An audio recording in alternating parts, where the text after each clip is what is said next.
Hola estudiantes, hoy vamos a trabajar con los óxidos.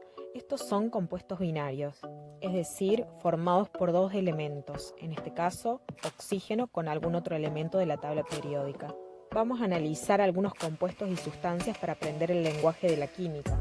Esto es muy importante porque es la manera que tenemos de comunicarnos en esta materia. Por lo tanto, la propuesta de hoy se basa en aprender a formular y a nombrar algunas transformaciones químicas. Consideremos el hierro. El hierro puede formar dos tipos de cationes, el hierro más 2 y el hierro más 3. Esto ustedes lo pueden buscar en la tabla periódica, que es el machete de todo químico. Se llama número de oxidación e indica los electrones puestos en juego en un enlace químico. Veamos en la tabla periódica dónde lo pueden encontrar. Fíjense en la tabla periódica, abran su tabla periódica y en la mía, por ejemplo, tienen el machete del carbono. Y salen flechas de cada una de sus partes indicando lo que significa cada cosa. Fíjense que debajo de la electronegatividad aparece el estado de oxidación de cada elemento, es decir, el número de oxidación del elemento. Ese número es el que ustedes tienen que mirar, que puede ser 1, 2 o más. Vamos a ir analizando algunos casos. Como el hierro tiene dos números de oxidación, puede formar con el oxígeno un tipo de compuesto u otro. Veamos los dos. Por ejemplo, con el número de oxidación más 3. Siempre escribimos en la fórmula el metal o no metal y luego el oxígeno. Colocamos los números de oxidación arriba de cada átomo, siempre tienen carga los números de oxidación, y en los subíndices la cantidad de átomos de cada tipo de elemento, de tal manera que la carga neta sea igual a 0, porque son compuestos neutros. Entonces siempre nos fijamos que la carga esté balanceada. ¿Cómo hacemos eso? Tenemos que multiplicar la cantidad de átomos del oxígeno por el número de oxidación, 2 por más 3, eso me da más 6. Y le resto la multiplicación de hacer la cantidad de átomos del oxígeno, que es 3, por su número de oxidación, que es menos 2. Eso me da menos 6. Entonces 6 menos 6 es 0. Quiere decir que está balanceada la carga. Lo mismo para el caso del hierro más 2. Fíjense que no tiene subíndices este compuesto.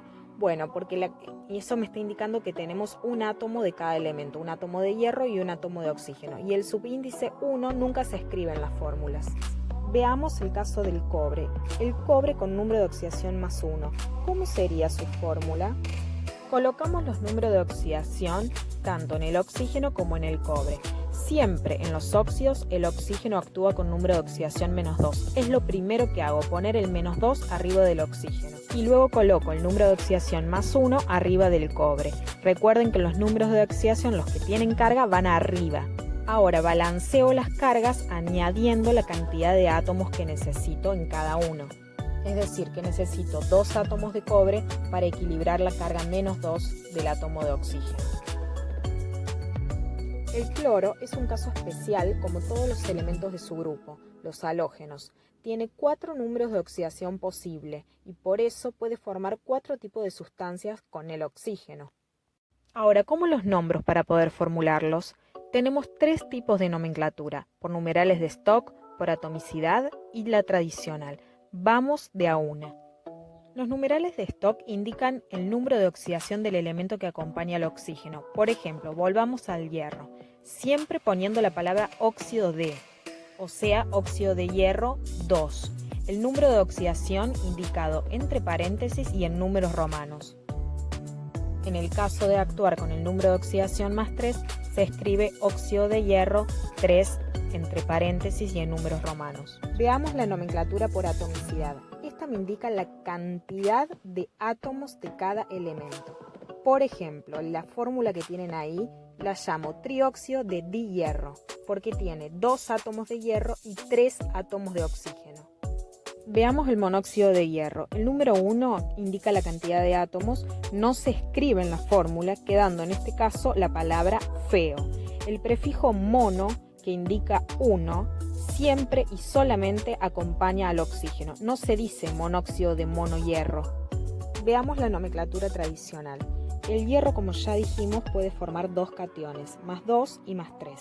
En la nomenclatura tradicional, para indicar el menor número de oxidación con el que actúa el catión, se utiliza el sufijo oso, quedando el nombre como óxido ferroso.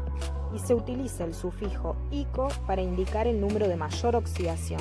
Entonces, en el caso del hierro más 3, quedaría óxido férrico. ¿Y cómo hacemos en el caso del cloro, que tiene 4 números de oxidación? Bueno, acá los sufijos oso e ico no alcanzan, entonces sumamos unos prefijos. A continuación les muestro un cuadrito con los prefijos y sufijos con el ejemplo del cloro, pero aplica para otros elementos con más de 2 números de oxidación. Cuando el cloro actúa con más 7 se llama óxido perclórico.